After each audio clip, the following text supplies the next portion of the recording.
শুভ দুপুর বন্ধুরা। তো দেখো আজকে রান্না নিয়ে চলে এসেছি ভেন্ডি আলু ভাজা আর বেসন দিয়ে মচমচে করে বেগুন ভাজা, আর করেছি দেখো মাছের মাথা দিয়ে ঘন করে মুগের ডাল।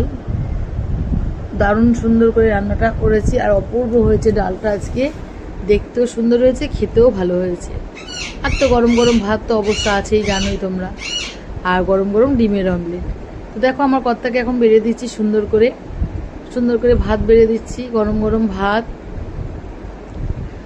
এখন ডিউটিতে যাবে, তা আমি সুন্দর করে এর জন্য ভালো করে সাজিয়ে দিচ্ছি। দেখো গরম গরম ভাত, গন্ধরাজ লেবু, ভেন্ডি আলু ভাজা, তোমাদের তো দেখালামই যে কী কী রান্না আমি করেছি।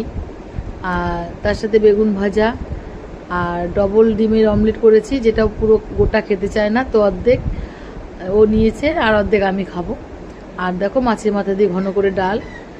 আর এই মাছের মাথাও খুব ভালোবাসে সে, যে কোনো তরকারি হোক আর ডালই হোক ও খুব ভালো খায়। তো ওই মাছের মাথা ডাল আর দেখো শশা নিয়ে নিয়েছে আজকে এইটুকু।